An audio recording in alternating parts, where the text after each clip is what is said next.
We welcome you, one and all, to our Courageous Conversations with South Coast Interfaith Council. I'm Pastor Jonas Hayes, board member of the South Coast Interfaith Council. And the theme this afternoon is Providing Provisions in a Pandemic, a conversation with an essential worker. And we have with us Kelli Johnson. We welcome you, Kelli.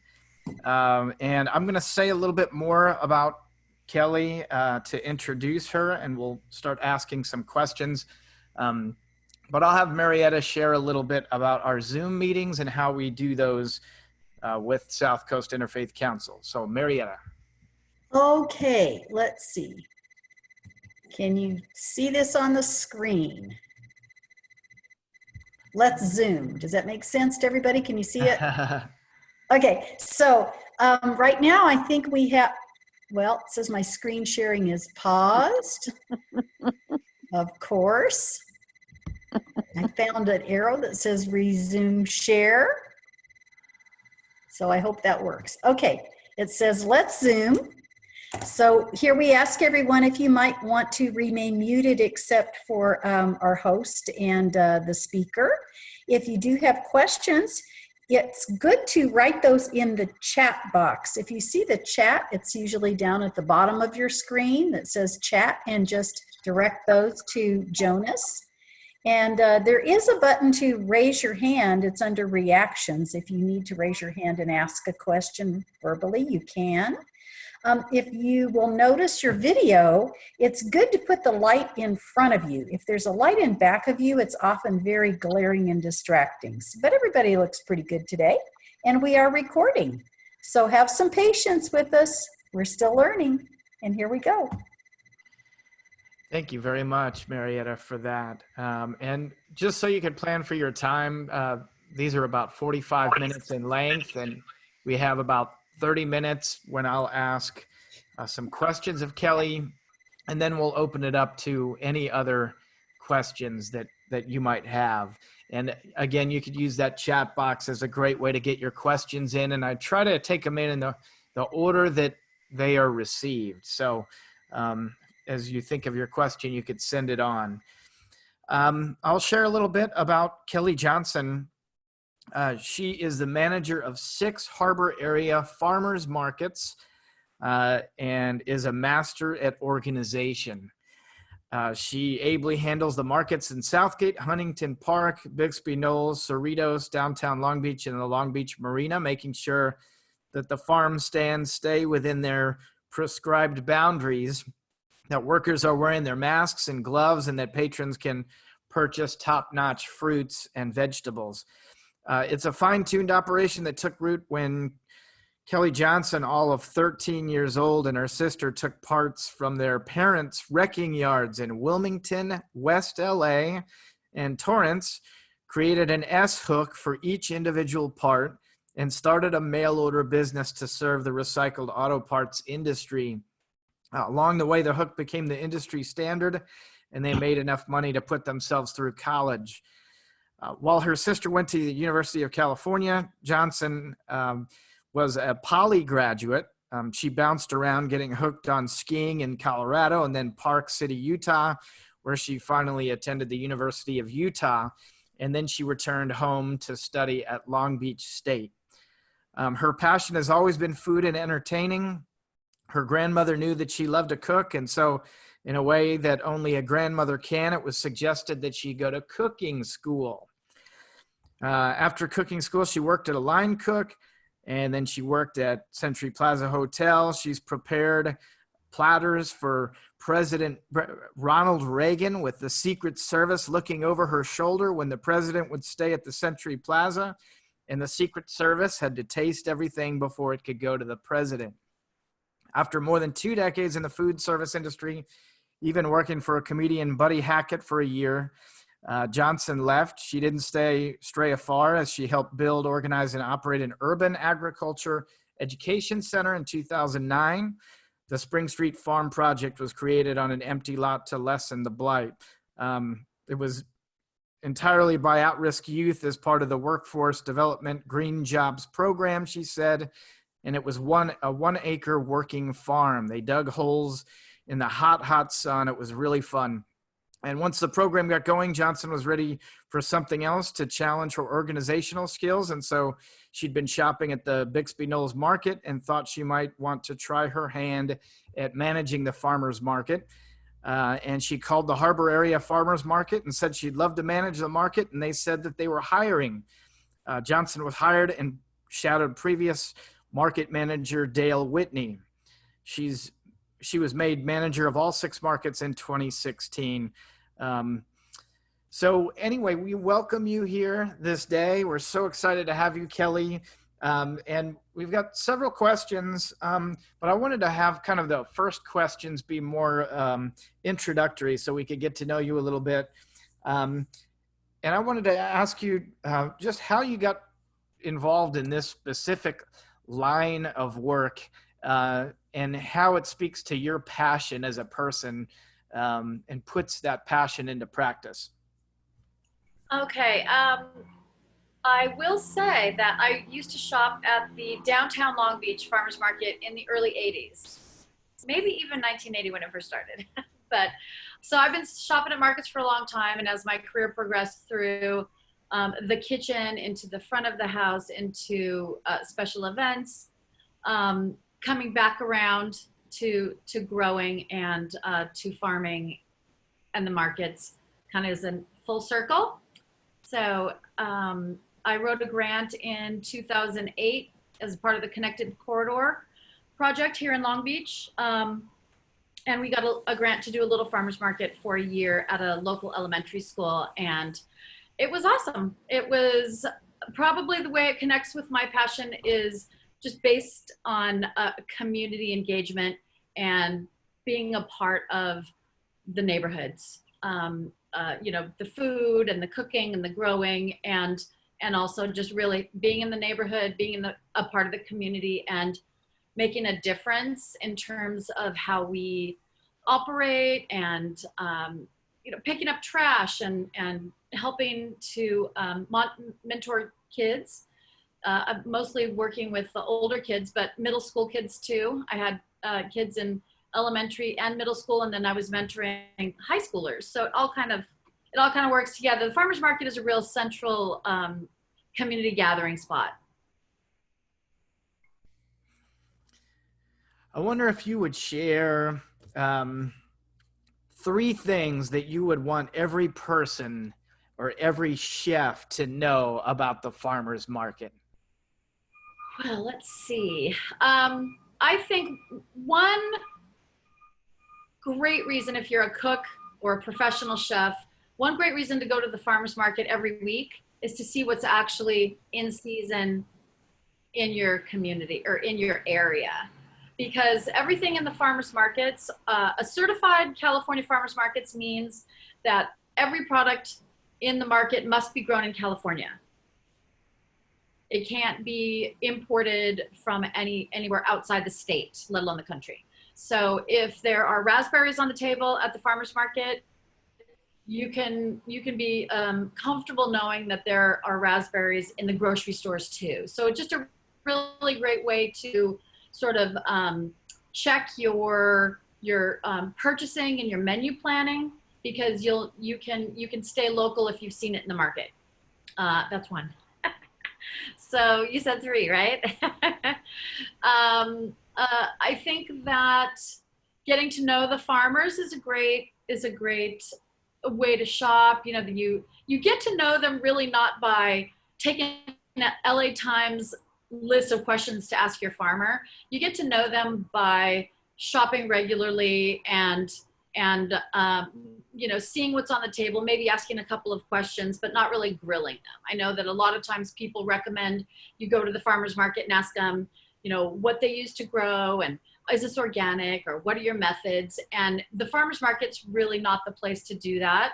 I think that in making inquiries to maybe the information booth at your local market and talking to the manager is great, because oftentimes the people that are working at the market don't really have time to do a deep dive and answer those kind of questions. So you're really there to talk about what's on the table in front of you. Maybe, what do I do with this? I mean, one of my favorite things at the Fresno farm stands is everything is for super stir fry.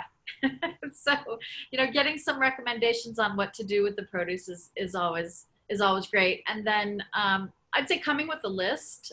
If you, in these times right now where we want you to come in, do your shopping, and exit, because we don't want a lot of hanging around, we don't want large crowds, we want people to be purposeful with their time spent in the market. Come kind of with the plan, and maybe to shop for you and your neighbors. Maybe one person can be running to the farmer's market, somebody else can be going to Trader Joe's, and sort of getting in and out is something that's really key right now. Thank you so much.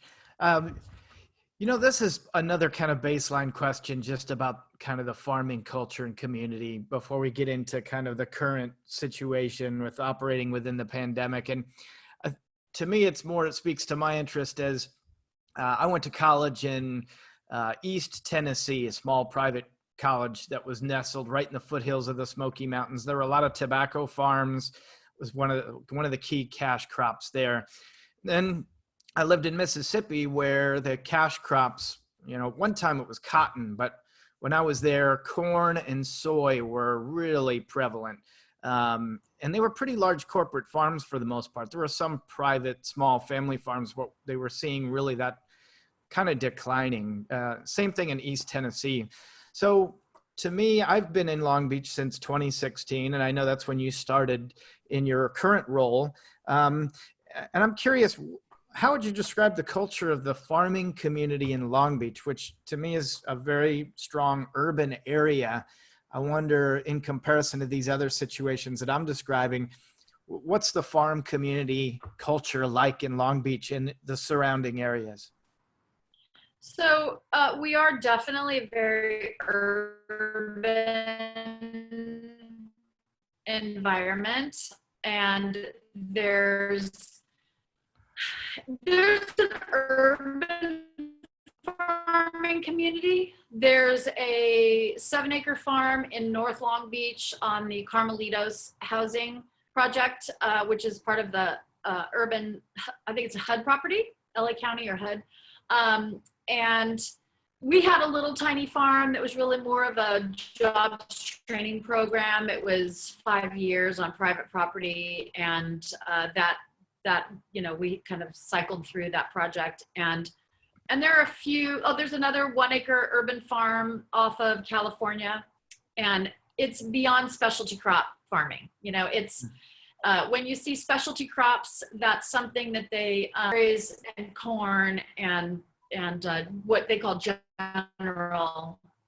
general vegetables.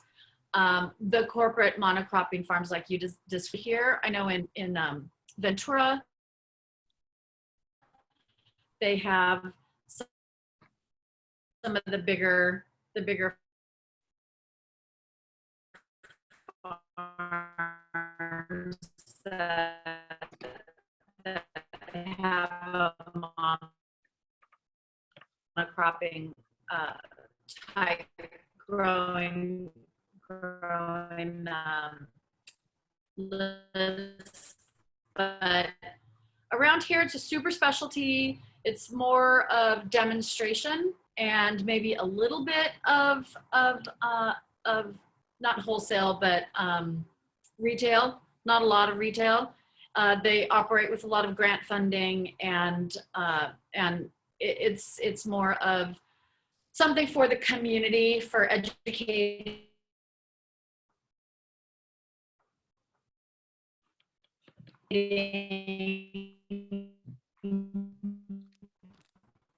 but not so much commercial. No, none of the farms around here would have enough crops to go to a farmer's market. Am I on delay? Thank you very much. And I think the sound is cutting a little bit in and out. I think I caught most of that, but anyway, that was helpful. Thank you so much for describing that. So in terms of what's happening now, what are some provisions that were and are important in keeping the farmers market open? I know there had to be a lot of changes that were made and that you're continuing to make. And maybe you can walk us through kind of the initial weeks of the pandemic and then now how that's evolving.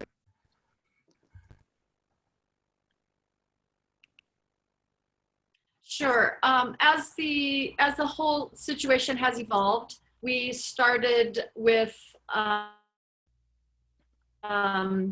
eliminating samples, then eliminating open food, and then the health departments kind of came in and said absolutely no food outside of agricultural products. So right now that's where we're at in Long Beach. We have farms only.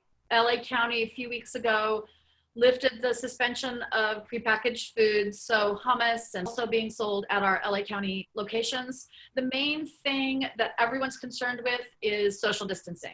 So we, in addition to we have sinks throughout the market so people can wash their hands very easily. And all of the farmers are now 6 feet apart. And most of our markets are one-sided, so that if they get a line, people can do a big swoop around the line. It's not too tents facing each other and a lot of crowds and tight spaces. So the main concern is for everyone to just give each other some room, and the farmers are actually handling the produce with gloves and masks. So they're bagging. Customers are coming up and kind of pointing at what they want, and not kind of pawing at the produce and bagging themselves, which is above and beyond grocery stores, because it's all still, these markets have shopping and safety precautions. Thank you so much. I know I've purchased one of these farm boxes that has just some great produce and vegetables, and you can just go and pick it up, schedule it for a certain period of time, and you drive to the location and you open your trunk and they put it in, and it's a really great system. And do you offer that at all your locations, or is that something just at a few sites? Kelly, Yeah, we're doing it at all 3 of our markets here in Long Beach, and the Thursday in Bixby Knolls, Friday down distribution area where people can drive right up and don't actually have to get out of their cars. That's great. That's an excellent idea.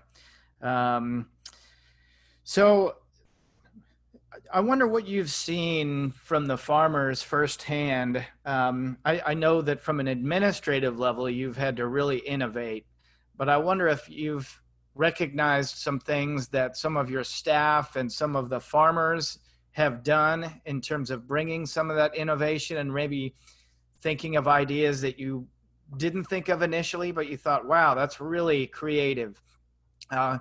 Maybe you could give us an idea of some of those examples that you've seen. Right. I think that the big thing that we've been doing in our markets is the big change, I should say, is probably the boxes. That's not something that has ever been done in any of our markets. Most of our vendors do not operate that way. So it's been a real blessing for them to have this as an option. And interesting about this whole thing is that we're really busy, and everyone's home. Every college student is home from school. Like, all the empty nests are now full of fun. And so the markets have been busy. I think that we have been, we haven't really had to moderate the amount of produce that people are putting out. One thing that we're trying to get customers to do is not all come at 8 or 9 o'clock in the morning, because if everybody comes in the morning to beat the crowd, I'm kind of jokingly tell people, you are the crowd. It's really good for you to come later, and we promise we won't be out of eggs. We promise we won't be out of strawberries. So there really is no food shortage. I think that They are having to add a little bit of staff to help accommodate this new, more service-oriented farm stand. And I do know that several of our farmers came to us and were really worried about the market being shut down early on in March. And some of them had 25 farms a week, which 20 of them were closed. So we're really lucky that we're not on a school campus or because all the school campuses closed down and then all the markets on those school campuses were closed. So we have had a number of the farmers were able to sort of double time 2 loads going out to 2 locations. They brought them all to Long Beach. So we've had plenty of produce available and plenty of staff. The way people set up, the health department kind of gave us an indicator of how they want to see it. And we had one farm just stack up all their crates out in front of their tent. And when they bag everything up, they just drop all the produce in one of the empty crates and people could grab them. So kind of really helping to perpetuate the 6-foot distance while serving and not having to actually hand people things. They just get, set down and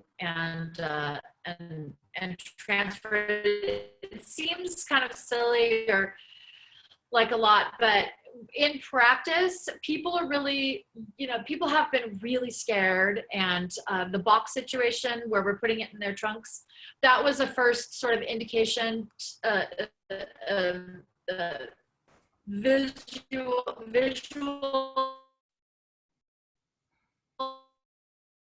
indication to me of how some people were really nervous about not being able to access produce. All the delivery services were booked, and they would just drive up and they held up a piece of paper when you could just see the weight lifted and the smile, and just kind of helping to make those connections was really a key factor and helps us kind of understand where everyone's coming from. So we were able to accommodate all the health requirements and possible ways that we can help people. And then we just kind of march around the market, reminding people to spread apart. I'm always like, hold your arms out, 6 feet, people, 6 feet. So yeah, that it's kind of a new way of operating, but it's kind of we're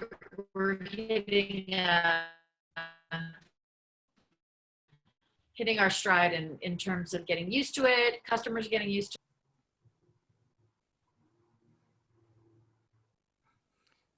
Yeah, that's great. Thank you so much, Kelly. I think that's something about the modern day kind of shopper these days too, that we kind of are spoiled to where we just kind of want everything to be in season. And so, the farmer's market, you've said, it really encourages us to look at, what's in season, and for chefs to consider what's in season as we prepare, the menu of what we would serve. And so maybe you could tell us how we could access the website on how to, I didn't know about this until recently. I'm sure there are others here on this call that might not know how to access that.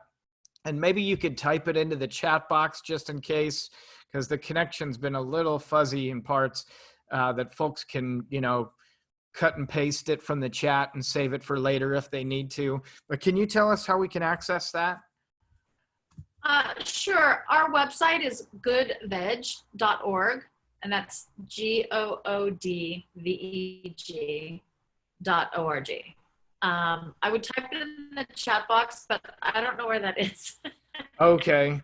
Oh, wait, I see. I think it is. Oh, here it is. Yeah, goodveg.org. Oh, And Kelly did it. Thank you. do you put www dot before? I don't think you have to www.goodveg.org? do that anymore. Okay, we'll check that out. And I just have one more question before opening it up to everybody. And that's, you know, a lot of our congregations and members, folks are really quick to ask what they can do to help. And I think some of that's just supporting the farming community and the local farmers. And part of that is being able to purchase goods and from the farmers market. But maybe you could speak a little bit more of the kind of thing that most of our church members and congregation members can do to help. Sure. I think that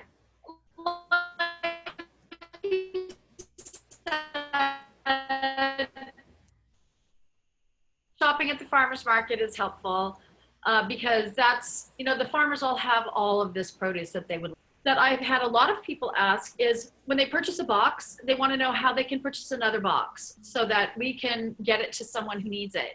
And I need to put up, a pay it forward item so that people can do that and purchase another box. We probably give away between 5 and 15 boxes, deliver a few boxes to people who I know need them. I have friends who have reached out specifically for a member of their community, and then I will ask a couple of farmers if they have something at the end of the market that they could share. And last Sunday, one of our farms put together 9 farm boxes that were able to go to people that really need the food. So that was fabulous. Food Forward has a program. They're not doing it right now, so we're doing it on our own.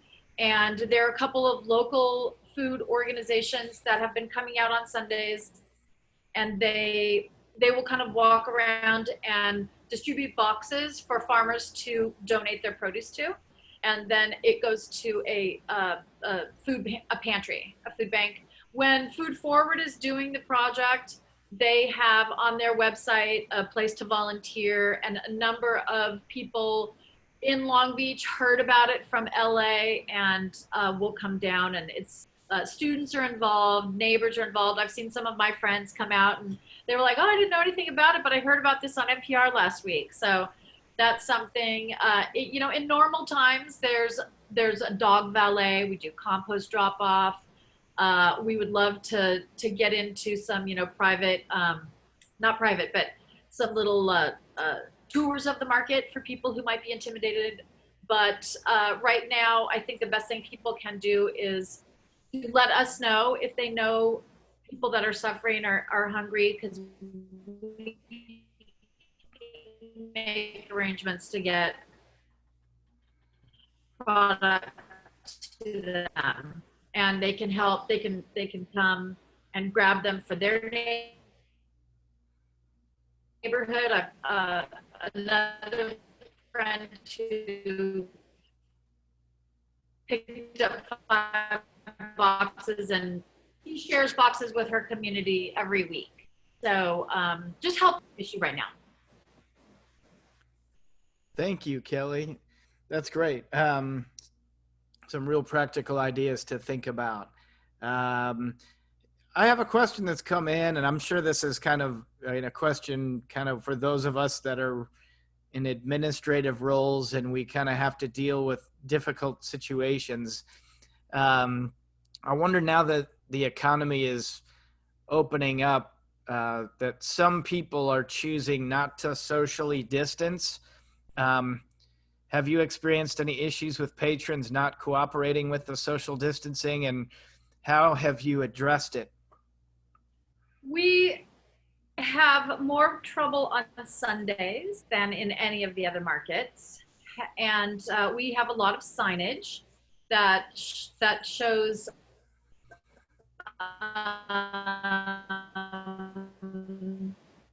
that reminds people that they need to wear masks when they enter the market, and social distancing, and don't touch entrance. You have to pass through one. We pass out from friends who are sewers. So if someone doesn't want to participate, or someone doesn't want to comply, they'll be asked to leave. Mm-hmm. Thank you very much. Let's see. Yeah, I'm trying to see if there's any more questions coming in here. Let's see. Milia, do you have a question that Executive Director Milia? Sorry, my mouth is a little dry, so bear with me. But I think, you know, the connection between farmers market and, of course, SCIC is that farmers market is like a sponsored program of the Interfaith Council, and it's been for a very, very long time. And I think, you know, for me, I don't know if it's more of a question, but more just gratitude to you, Kelli. I know that it's been a challenging time for everyone, and you know, in the beginning you said, oh, this is such a new world to me, which is the Zoom world, because you're actually out there and you're with the people and navigating all the challenges that are involved with that. In many ways, yes, this might be a little inconvenient for us, and we wish that we could meet in person, but you know, we're behind the screens, right? We don't have to necessarily think about the health, the safety of the people. But I think, you know, one of the things that I know in the beginning, and I wanted to ask you to talk a little bit about this, you had to submit a lot of like plans to the agencies to even have you have the markets open during this time. Am I correct? Yes, the health department wanted to see maps, and so what we did basically before anyone came to ask us for maps or implemented everything. So that was great. We were able to, I was constantly, you know, as soon as this started happening, we had our signs up, we had our sinks out. And because we're dealing with 4 and 5 different health offices, you know, every week I would take pictures of each market and send it to our contacts and be like, this is what we're doing. Just want you to know, how are you guys feeling? It's also new. We're on top of everything, very, very, very much a part of, this is Cerritos' farmers market and involved with every step of the way. I thought they'd be the first ones who were concerned, but they were super supportive. They were like, this is our farmers market. We stand behind you 100%. And so it was just interesting dealing with all the different contacts and all the different health departments, and everyone basically, their main goal was to keep us open. So there was never any sort of adversarial relationship where they were coming and going, you know, showing them, hey, it was really positive. I think that the most awkward moment was when the mayor decided, the mayor of Los Angeles decided for the city of Los Angeles to close their markets until they submitted something. Actually had nothing to do with us. We don't have any markets in the city of Los Angeles. So that kind of made LA County, Southgate and Huntington Park, that kind of made them stand up a little bit. So we did have to resubmit everything that we'd already submitted. We're like, we were already doing it. Here you are. We're good. Don't worry about it.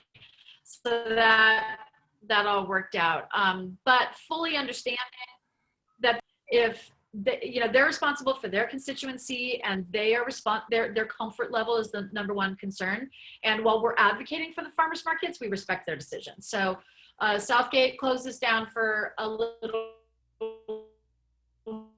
while, and then Huntington Park, we were closed for 3 weeks, and then comfortable. I think they've got a renewed understanding, and we've implemented above and beyond the guidelines in all of the markets. So we're good.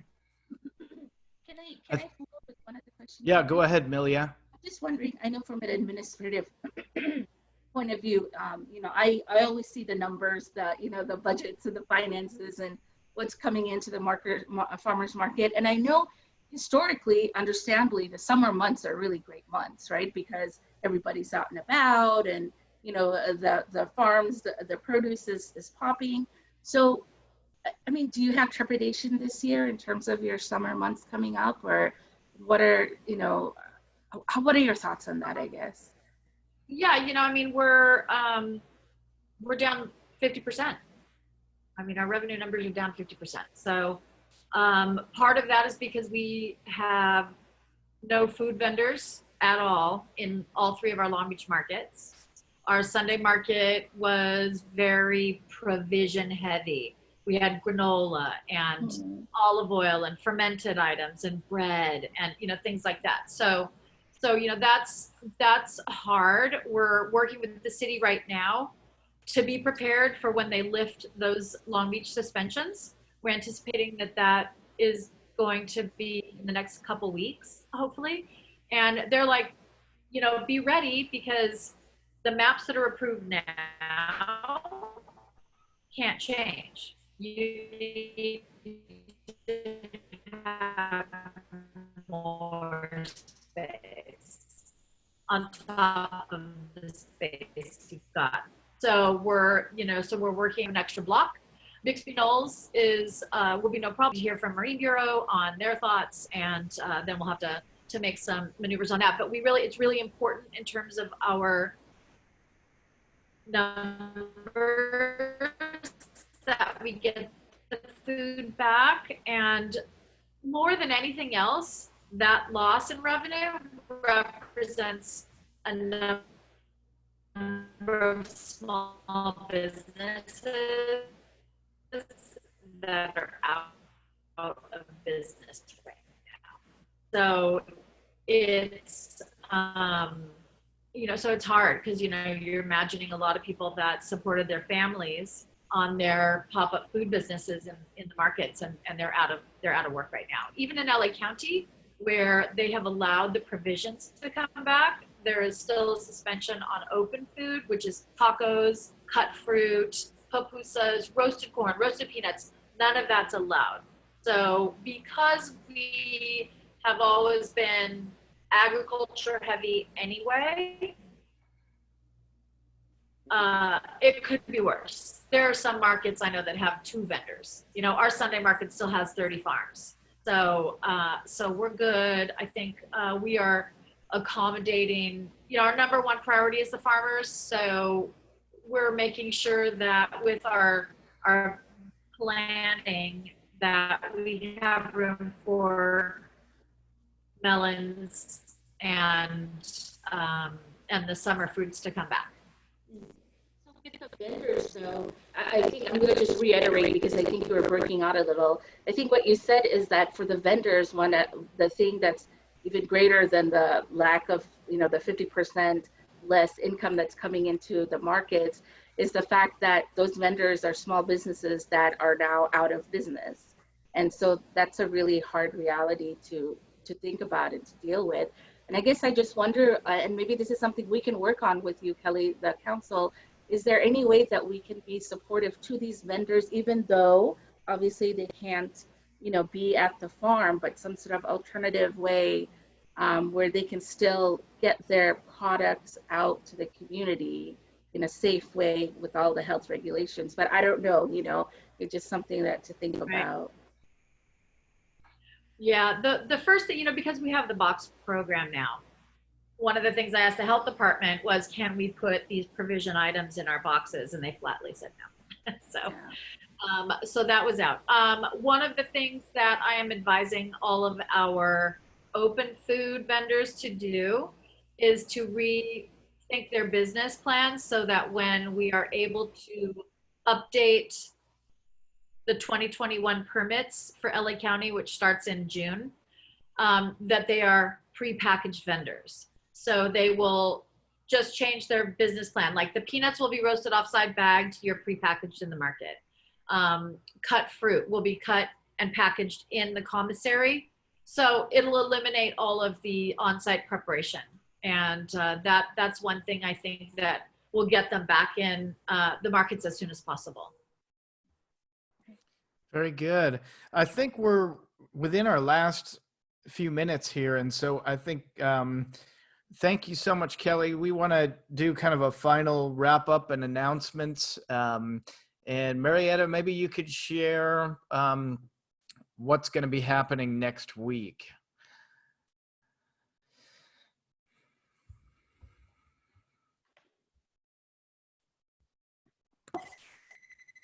Okay, next week, we're going to talk to a musician, Jody Siegel. She has quite a long background, which I'll tell you all about next week. She's a singer, songwriter, and performer. As you can imagine, that's been an area that's been heavily impacted by the situation currently, and we'll find out from Jody what she and some of her colleagues are doing to cope with all this and what that experience is all about. So we'll start at 3 o'clock next Friday. Very good. And Milia, have you got some general South Coast Interfaith Council announcements that you could share? And I think it would be good to share just some general announcements. Sure, for sure. And then after that, actually, if the others don't have a question, I have one more that I wanted to ask Kelli. In terms of the SCIC, obviously we're continuing all our programs. And so Mondays we have the Silver Lining program, Finding Hope Through Faith. Wednesdays we have the Custodians of Care, Helping the Helpers, and Fridays we have the Courageous Conversation. So we invite you to please continue to be participatory in that. And just like everyone else, our nonprofit, we're also struggling financially. So we also encourage you that if you're able to, if you're capable of, we're grateful for your help in terms of your donation. So we'll happily take whatever we can get, and you can donate on our line as well, so that we can continue to have programs like this. Because I think it's important, the community wants to feel connected, and our goal is to provide that connection in the best possible way amidst the pandemic that we're facing right now. Yeah, and I'll tell you what, this organization is doing incredible things. It's been a huge blessing for me. And so we're really grateful, Milia, for you. And I know we've got a few board members that are on this call today. So thank you for being here. And how can folks access those? You mentioned the various programs, but where can they locate those, Milia, just because they're posted different places? They are. So we have a Facebook group, and we would Facebook page, and we would love for you guys to be a part of that. All of our events are posted there. On my personal page as well, Milia Islam Majid. Our website, which is a bit, right now we're a little bit in construction, but Cheryl, our amazing office admin, she's working on that right now. But if you go to our website, and there's, Cheryl, I'm going to pass it on to you. There's what is the link that they can press on where you have all the list of events listed? So the website is scinterfaith.org, and then just use /events. Yeah. Also, I know that South Coast Interfaith Council has posted a lot more to YouTube. And so you can also subscribe to the YouTube channel, and there's some great offerings there. So anyway, and you've got one kind of closing question, Milia, for Kelli? And I'm sorry, please, if anyone else has anything, just chime in. But this is a little bit not logistical question, Kelli, but I guess I just wonder, like, how's the morale of the farmers? I mean, this is a hard time for everyone. How are they doing? How are they feeling? And I suspect it's challenging for them too. So how are they? Yeah, I think that they're tough people. They're all hanging in there. They're super happy to do whatever needs to be done.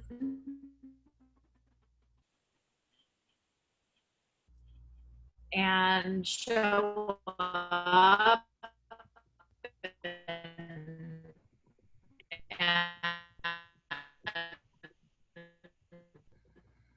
and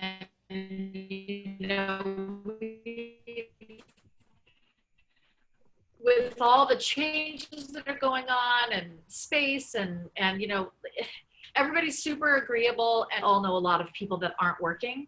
So while, you know, while sometimes it's scary to be out there and around some, I think people go through phases of being a little freaked out. I know some of the students or some of our employees have said, oh, from the beginning, they could stay home and their jobs would be there when they felt comfortable again.